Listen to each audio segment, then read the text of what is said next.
Salut à tous, on est dimanche 6 avril. Bon, heureusement que les marchés traditionnels sont fermés quand même pendant 2 jours parce que ça a été une déconfiture totale cette semaine.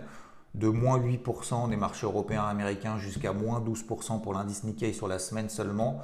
Bon, vous le savez, hein, c'est lié aux annonces de Trump qui chamboulent le contexte et les anticipations économiques un petit peu partout dans le monde, que ce soit en termes d'ailleurs économiques, que ce soit aussi en termes d'inflation. Du coup, il va y avoir beaucoup de travail pour la Fed cette année. Jérôme Powell avait déjà averti lors de son dernier discours il y a 2 semaines. Ça va être effectivement très compliqué. On va reparler d'ailleurs de tout ça, tout en détail, avec Rodolphe, qui fera aussi un gros point sur les actions, sur l'investissement au sens large, etc. Comment agir et réagir justement dans ce type de phase, dans ce type d'épreuve, j'ai envie de dire.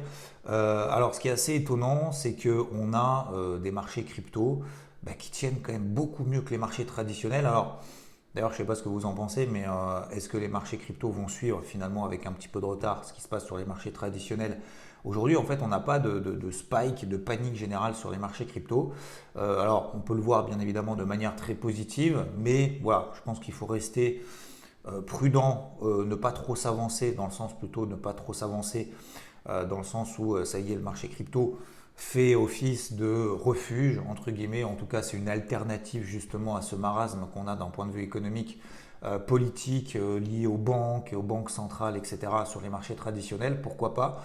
Peut-être aussi que finalement, ceux qui ont voulu sortir sur le marché crypto l'ont déjà fait et ne vont pas sortir maintenant sur ces niveaux-là. Donc bref, tout ce genre de choses, on va voir bien évidemment au cours de ces prochains jours.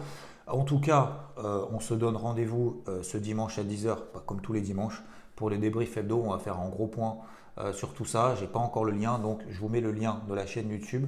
Et n'oubliez pas de vous abonner pour recevoir justement là et d'activer la petite cloche pour recevoir les notifications lorsque la première se met en place. Je vous souhaite en tout cas un très bon dimanche. On se retrouve tout à l'heure et à plus. Ciao.